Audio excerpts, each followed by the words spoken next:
What's going on? This is Andy. I'm here to give you some of my favorite Sunday bets for Week 18. I just want to let you know there's a bunch of carnival games that don't matter, don't have any implications. I'm probably going to try to stay away from those ones because it's just too hard to foresee which way they're going to go. You want to be one of those people who's going to bet the over on receptions for Pittman in a meaningless game against Houston? Go ahead, be my guest. I'm not going to be doing that. I'm going to try to focus on the games where we relatively know what we're going to see because we have a whole season's worth of information to try to put those picks together.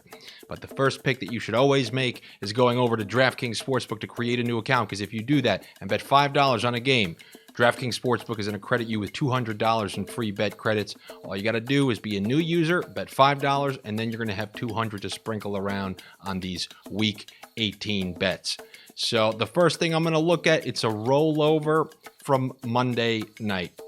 Now, we all know the situation that happened, and I think it's pretty simple to say that the Bills are going to play some inspired football, but even with that aside, they need to get into that early season gear, and if you saw how the beginning of that game went against Cincinnati, that's exactly what we saw. We would have hit all those overs on Allen completions and passing yards and over 1.5 touchdowns. They were slinging it, and I really think that they're trying to get back into that early season groove. I think he's going to let it fly, which is why I'm literally going to double up on everything that you saw me take Monday night, because from what I saw one drive, but I really think that's going to continue. And then not to mention the inspired play we're probably going to see. So I'm going to go over on Josh Allen passing yards along with the 1.5 on passing touchdowns. We still have relatively low totals on Gabe Davis and Stephon Diggs, and you saw them both targeted often and early in that game, and I really think that's going to be the case once again, and I'm going to take the over on all three of those guys. That's my trio there. Josh Allen, Stephon Diggs, and Gabe Davis. And something makes me think that on the other side of that, like maybe this is the DFS in me thinking, I'm going to go with the over on reception yardage for Jacoby Myers, because if they find themselves behind, Mac Jones is going to look for those easy completions over the middle. And because of that little weird stretch that he had in the middle of the season, he wasn't really compiling a bunch of yards. But if you look in these last couple of weeks, he's back up to 7 targets, 6 targets. So I think he will be a good bet to hit the over on his reception yardage. Then looking at those Bengals, who got completely screwed by the decisions that the NFL made, I think they're going to try to send a statement and also get into the proper rhythm. I mean, they're already in the rhythm, but you saw for the first time with all those weapons back, and they were all utilized. You saw Hurst over the middle with a big gain. You saw them threaten deep with Jamar Chase, which had the opening pass interference call. You saw Boyd with the touchdown, and they really were spreading it around.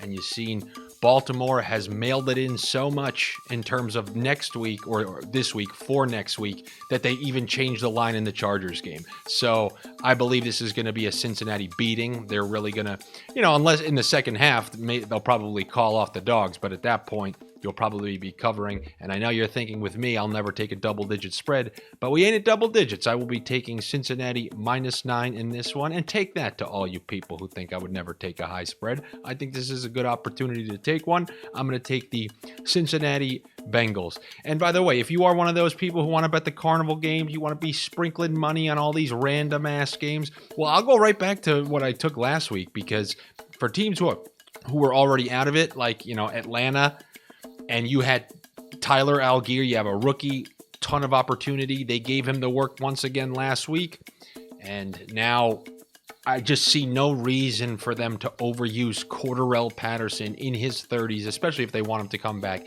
in a meaningless Week 17 game. I'm going to take the over on him, but we don't even know what it is. We literally don't even know what it is against a Tampa team who's going to be resting everybody, so you're going to be facing backup defensive players. And you're talking about a running back who's been great this second half of the season, actually, pretty much all season since they've given him the opportunity. I'll take the over on his miscellaneous number that I still don't even know to this point. Then I'm going to be looking at that night game, Aaron Rodgers versus the Detroit Lions. Last week, when I took the Packers, I said, just think about it, say it out loud. You have Aaron Rodgers at home against the Vikings. When was the last time the Vikings were able to put a nice dent in them over there? Well, I'm going to repeat that to you. When was the last time the Detroit Lions were able to put a dent in Lambeau, Aaron Rodgers, and you have everything on the line? So you have game of the season with everything on the line and potentially a chance for the Lions to have nothing to play for.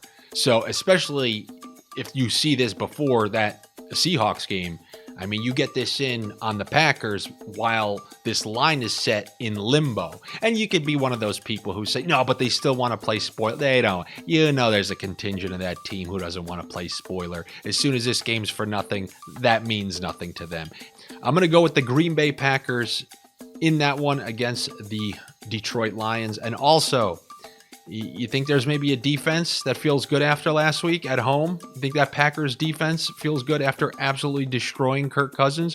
I'm going to take Jared Goff for an interception in this one. I believe that defense is going to come up with another turnover, and I think it's going to come at the hands of Goff, especially if they're down by like 10 points, 14 points, and you get later in the game. He'll just start chucking them up, and I think that means interception. I think that Green Bay defense is going to come up big for them once again. I'll take the interception for Jared Goff, and that's what I got for you on this Sunday, this final week of the season.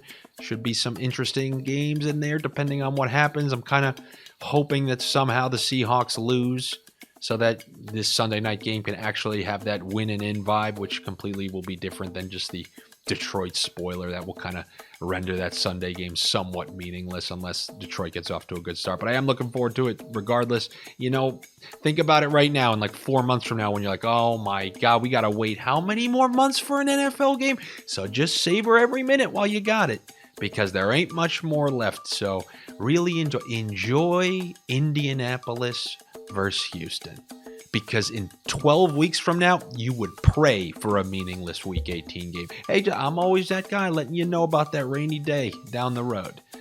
All right, good luck to all of you. Obviously, better luck to me. Subscribe to the Odd Shopper channel here. I will be back with you to talk. Oh yeah, that's right. No Monday Night Football. But as always, we got my hockey bets coming for Monday. Make sure you check those out. I will see you then. Take it easy.